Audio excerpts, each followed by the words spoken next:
All right, let's get into it. Today's deep dive, we're going full-on villain, Despicable Me. Oh, yeah. You guys sent in a ton of reviews, Yeah. trivia, the whole shebang. Even after 15 years, this movie, people still love it. So what's the deal? Is it all just fluffy minions? Or is there some more going on? That's the big question is we're gotta get beyond the surface. So we're diving deep into Gru, how despicable is he really? Then there's that whole Minion craze. And, maybe this movie's a bit more profound than it lets on. Okay, so let's get into those reviews. One thing that pops up over and over, everyone's praising the humor, calling it, a laugh riot.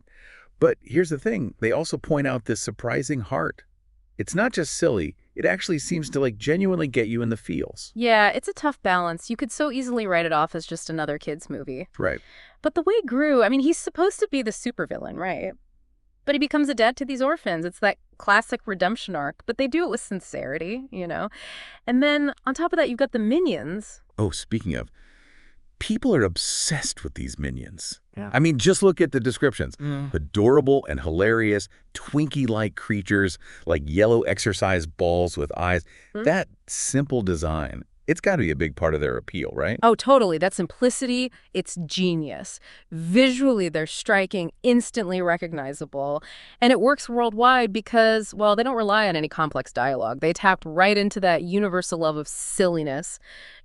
Comic relief when things get a bit too sweet. It's like they're the perfect sidekicks. They never steal the show, but they just add to the fun. And don't even get me started on the gibberish language. It's like a mix of everything, pure nonsense, but somehow we all get it. Exactly. And you know what else is smart? Steve Carell as Gru. That voice, that accent. Oh, it's iconic. So many reviewers shout out the whole voice cast, but Carell, he really stands out. He does. Okay, let's get down to brass tacks here. Budget for this movie, estimated at $69 million. But get this, it grossed over $251 million in the U.S. and Canada alone. And then, worldwide, over $544 million. Wow. Huge, right? Those numbers are massive. Clearly, Despicable Me tapped into something special, appealing to, well, everyone, kids and adults. And it's not just the big stuff either. Even those little details, those add to the magic. Like some of that IMDb trivia, it's gold. Oh, yeah. Tell me. Did you know, during the 3D end credits, there are 2 minions having a reaching contest? It's just a fun little thing. Especially if you saw it in 3D back in the day. Oh, that's cute. I love that. It's like this extra layer of playfulness, something you wouldn't expect. It's almost like they're acknowledging the audience reaching out from the screen. Oh, and remember that freeform edit where they cut out that spaceship carnival game? Yeah, what was that about? It makes you wonder, was it a time thing? Or maybe they thought it didn't quite fit the vibe they were going for on freeform. It does raise some interesting questions about how a film changes, across different platforms. And speaking of changes, let's talk 3D. Yeah. This was when 3D was having its resurgence. Some people were raving about that roller coaster scene. Others thought 3D was whatever. That roller coaster scene, though, so good. One reviewer said it was like being on the Simpsons ride at Universal Studios. Oh, wow. You really feel like you're on the ride with them. But those different takes, it shows how subjective the 3D experience can be, right? Oh, absolutely. And what's interesting is how filmmakers were using 3D back then. Sometimes it felt like just because they could. But in Despicable Me, those 3D minions in the credits, breaking that fourth wall, pure fun. And it shows 3D done well, how it can actually enhance the whole experience. Yeah, totally. Flipping through all these sources, one thing that struck me was how many people compared the film to classic cartoons, like Looney Tunes, Spy vs. Spy, even The Emperor's New Groove. It's like they saw those influences shining through. And you know what? They're right. Despicable Me, it does this incredible thing where it blends modern animation with that classic cartoon feel. You've got the slapstick, those crazy gadgets, that fast-paced energy that we all love from old cartoons. But it's not just a copycat. It takes those elements and gives them this modern visual flair. And I'd even argue a more nuanced storyline than your typical Looney Tunes short. Yeah, that's true. It's that combination of familiar and fresh. That's what makes it so appealing. You're comfortable with the tropes, but they're delivered in a new and exciting way. Speaking of tropes, we got to talk about Gru. He's the despicable one, right? Yeah. But how much of that is just an act? Right. He's freezing people in line at Starbucks, popping kids' balloons. It's played for laughs, but there's a little edge there. One reviewer even called him a Russian mafioso with a crazed Nazi vibe. That's a bit much, but it gets at that over-the-top persona he puts on. Yeah, it's like he's playing the villain role, you know? But look at how he interacts with his mom. She's so dismissive of him. One reviewer even compared her voice to, like, Beaky Buzzard's mother in Bugs Bunny. Ugh. That constant negativity, it could explain why he needs so much attention, even if it means being despicable. Oh, that's interesting. Adds a layer of depth, right? Yeah. It's not just that he's evil. It's like he's built up this persona to cope. And then enter those three little girls. Margot, Edith, and Agnes. Game changer. That's where the whole film shifts. Right. We see his priorities changing, taking them to the amusement park, reading bedtime stories, even goes to their dance recital. And those scenes, so well done. Like when he's making up that bedtime story, it shows how much he's starting to care about them. And, come on, who could forget Agnes at the amusement park? So fluffy, I'm going to die. Yeah. About her unicorn. Iconic. Oh, it's pure childhood joy, isn't it? It is. That innocent excitement. And then the dance recital. He steals the moon, but he still makes it to that recital. His priorities, they've totally flipped. The love for these girls, it outweighs everything else. It's like we're watching his heart thaw right in front of us. Speaking of thawing hearts, let's get back to those Minions. I mean, they're a pop culture phenomenon. It's fascinating to try and break down why. It really is. It's more than just the silly stuff, right? They're expressive. Even though they're so simple, that gibberish, it's somehow full of emotion. And the design, Twinkie-like, exercise balls with eyes, it's so memorable, so marketable, pure genius. They manage to be both mischievous and lovable. And that appeal, it goes beyond language, beyond culture. It's like they tap into this childlike part of us that just wants to laugh and have a good time. Exactly. And as hilarious as they are, they never completely take over. They're the ideal comedic sidekicks, you know? They make the main story better without overshadowing it. But we got to talk about the other villain, Gru's rival, Vector. Oh, Vector. One reviewer called him an idiot, but then acknowledged that he, stole the Pyramid of Giza. Right. It's that weird mix of capable, but also completely goofy. He's got this tricked out lair, but it's described as not so secret. And his weakness. Cookies. It's those little things that make him so interesting. He seems intimidating at first, but compared to Gru, he kind of falls short. And that design, one reviewer said he looks like Dexter's nemesis Mandark. And it's true, that pointy hair, the big head. And then there's his dad, Mr. Perkins. He runs the Bank of Evil. At first, he's not impressed by Gru, but then boom, funds his whole plan after Gru gets the shrink ray. Perkins represents that old-school villainy, all about tradition, while Gru's the up-and-comer. Oh, I like that. It's almost like a clash of villain styles, like old versus new. Right. But that funding, it's crucial. It gives Gru the power to do what he wants to do, but it also sets off this whole chain of events that leads to his, transformation. Oh, and speaking of transformation, we can't ignore the big theme here. Family. This whole found family dynamic, it completely changes Gru. One reviewer even asked this really thought-provoking question. Do all supervillains secretly yearn for a family? Whoa. Deep, right? That's a great question. It makes you think about why villains are villains in the first place. Is it all just about wanting to belong, to connect? And if so, is finding that family, is that the ultimate redemption? Pretty heavy stuff for a kid's movie. But that's what makes Despicable Me so great. It weaves in these deeper themes, but never loses that sense of fun and adventure. But wow. We've been talking a lot. Should we maybe take a break? No, let's keep going. There's still so much to uncover, like the animation, the music. We're just getting started. Yeah, we're just scratching the surface. Let's dig into the animation itself, which for its time was really something. Reviewers were using words like stunning. They were praising the colors, the character designs, and it had this retro futurist vibe, They totally nailed that blend of modern and retro. It's like futuristic, but with a nod to those old cartoons. And the colors, so vibrant and bold, it really gives the film that extra energy. Right. They weren't afraid to use color to set the mood and really make those exaggerated character designs pop. It's a visual feast, and honestly, it holds up so well even now. It does. And speaking of things that hold up, what about the music? Lots of reviewers mentioned this soundtrack, that mix of classic rock and pop. And then you've got Pharrell Williams with the original score. So smart. Those familiar songs, they instantly create a connection with the audience, there's a nostalgia factor there. And Pharrell's score, it's the perfect addition, gives it that modern feel without ever feeling out of place. It's a great balance. Like one reviewer said, the music is memorable without being overly ambitious or simplistic. It just fits the story so well. Like it knows when to step back and let the emotions shine through. It really really does. It knows its role. And that moment when they use Sweet Home Alabama by Leonard Skinner when Gru's flying his airship. So good. It's perfect. Adds that layer of humor, right? Yeah. Given the whole supervillain thing. But it also gives you this sense of freedom, of adventure. It just captures the spirit of that scene. Yeah, totally. Speaking of adventure, we got to talk about who this movie's actually for. It's clearly a family film, but so many reviewers talked about how it works for both kids and adults. Yeah, it does. One reviewer even said it's a fun movie to watch, and another one recommended watching it with a good company of friends.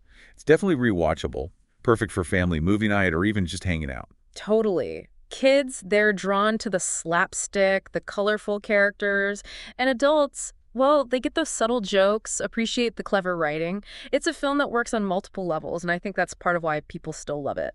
And you're right, it's not just surface-level fun. There are some surprisingly deep themes in there. Like, one reviewer pointed out that it doesn't have those heavy, dark tones that you sometimes see in animated films. Right. Which makes it perfect for younger viewers. Yeah. It has this lightheartedness to it, almost whimsical, but then it tackles things like abandonment, finding your place, and ultimately redemption. It never gets too heavy for the little ones, but there's enough there to keep adults engaged. And speaking of engaged, some reviewers were really moved by those deeper themes. They called the film touching, sentimental, even heartbreaking. It's both light and profound, which is pretty impressive. It really is. It shows how talented the filmmakers are. They weren't afraid to inject some genuine emotion into this, seemingly silly premise. It's a good reminder that even the most entertaining films can pack an emotional punch. And speaking of punches, we got to talk about the film's legacy. Despicable Me was a huge hit, and it spawned sequels, prequels, spin-offs.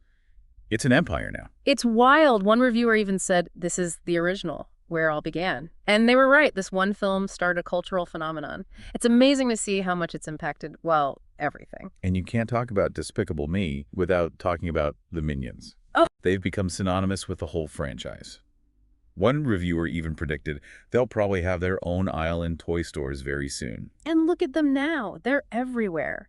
It's a testament to the marketing, sure, but also to how appealing they are. Simple, lovable, and just plain fun. But beyond the commercial success, the film got critical acclaim too. Most reviews were really positive. They loved the humor, the animation, the voice acting, and of course that surprising emotional depth. Yeah, critics seem to appreciate that Despicable Me didn't talk down to its audience. It was entertaining, but it also had substance, which, is a hard balance to strike. Right. One reviewer called it cute and wonderfully inventive, while another praised the stunning animation and ingenious gadgetry. Clearly, the visuals and creativity really made an impression. They did. And they weren't just impressed by the technical stuff. One reviewer said it was a truly great film with a lot to like, and specifically mentioned the exemplary voice work and excellent writing. It just goes to show, a film's success is often because of a whole team of talented people working together. From the voices, to the animators, to the writers, everyone brought their best to Despicable Me. Absolutely. But like with any film, there were some criticisms. Some reviewers thought the story was predictable, lacking originality. Some even criticized the animation and voice acting. It's a good reminder that not every film is for everyone, and that's okay. Totally. One reviewer called the story simple and predictable, which, yeah, it does follow a familiar structure, but even that reviewer admitted that the way it was executed, that's what makes it work. Right. Even a predictable story can be engaging, entertaining, if it's well told. And Despicable Me definitely excels in its execution. It takes that familiar formula, but then adds charm, humor, and heart. It's just a really enjoyable experience. Another reviewer was a bit harsher, calling it rather mid-tier, and criticizing pretty much everything, the animation, the voice acting, the whole 9 yards. It's a reminder that critical reception can be subjective, What one person finds boring, another might find delightful. Absolutely. We all come to a film with our own baggage, our own expectations, and while some might find Despicable Me derivative, others appreciate how it blends those familiar elements into something fresh and fun. And this is the whole Minion debate. Most people love them, but some reviewers, they found them bland and even annoying sometimes. Just goes to show, humor is so subjective. What one person finds funny, another might find totally irritating. Right. Not everyone is going to love that slapstick gibberish humor. And that's okay. Different strokes for different folks, right? That's what keeps things interesting. Speaking of interesting, some reviewers felt that while Despicable Me was good, It wasn't as groundbreaking or original as some of Pixar's films.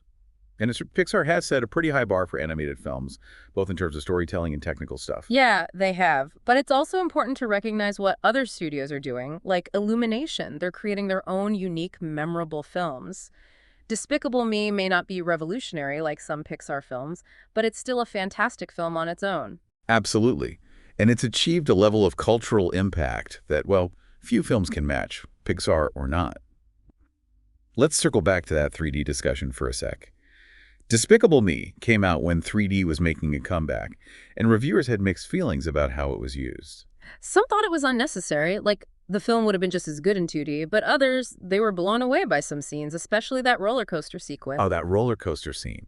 It's such a great example of how 3D, when it's done well, can really pull you into the experience. Right. It feels like you're right there on the ride with Gru and the girls. Exactly. And while the 3D might not be essential to the story, it does add a layer of fun to certain scenes. And then, of course, you've got those minions reaching out to the audience during the credits. Oh, yeah. So clever. It's Yeah. playful, interactive, and just adds to that whole whimsical feel of the film. But enough about technology. Let's talk about the heart of the film, the voice cast. Despicable Me has an amazing cast, with Steve Carell leading the charge as Gru. Oh, Carell is incredible. He really captures that mix of menace and vulnerability that makes Gru so compelling. You're kind of intimidated by him, but you also can't help but like him. One reviewer called his performance brilliant, saying that his vocals add a lot to the film's success. And it's true, that unique accent, his comedic timing, it's a big part of what makes Gru so memorable. Yeah, totally. He brings so much depth to the character, Yeah. and you can hear it in his voice. From Gru's frustration to his growing love for the girls, Carell really delivers a voice acting masterclass. And the supporting cast is fantastic, too. Jason Segel as Vector, Russell Brand as Dr. Nefario. They all bring it. They create these really vibrant, memorable characters. One reviewer even gave a shout out to Pierre Coffin, Chris Renaud, and Jermaine Clement for their work as the Minions, and they weren't even credited. It's amazing how much personality they give those characters with just gibberish and sound effects. Right. And we can't forget Julie Andrews as Gru's mom. I mean, her voice is iconic. And even though she doesn't have a ton of lines, she brings that sense of authority, that iciness to the role. She does. It's really a testament to the casting director. They put together such a talented and perfectly suited cast. But let's zoom out for a minute and think about the film's overall impact. Despicable Me was a game changer. It proved that animated films didn't have to be from Pixar to be successful, both critically and commercially. It really shook things up. It made way for studios like Illumination to become major players in the animation world, a real alternative to, the Pixar and DreamWorks giants. Totally. And it introduced the world to the Minions, who, as we've talked about, have become this global phenomenon. But Despicable Me is more than just Minions and box office numbers. It connects with people on an emotional level. It reminds us about family, about love, and about second chances. Very well put. It's entertaining, inspiring, and it just makes you feel good. And for a film released during a time when, things were a bit uncertain economically and politically, that's not a small thing. No, it's not. It offered a sense of escape, a bit of hope. It reminds us how important human connection is and that love really can conquer all. But let's zero in on a specific aspect of the film that got a lot of attention. Gru's character arc. His transformation from self-centered villain to loving dad, it's pretty remarkable. It is. Reviewers use terms like villain with a soft spot and bad boy Gru, pointing out that he doesn't seem truly evil, just kind of lost and lonely. Exactly. It seems like his villainy comes from a place of insecurity, this need to prove himself, his mom's constant negativity. That probably had a lot to do with his need for attention, even if it meant doing bad things. And then those 3 little girls come into his life, and boom, everything changes. At first, he adopts them for selfish reasons, but as he gets to know them, something inside him shifts. One reviewer even compared Gru to Scrooge from A Christmas Carol. They both start out greedy and selfish, but then they're transformed by compassion and love. It's a classic redemption story.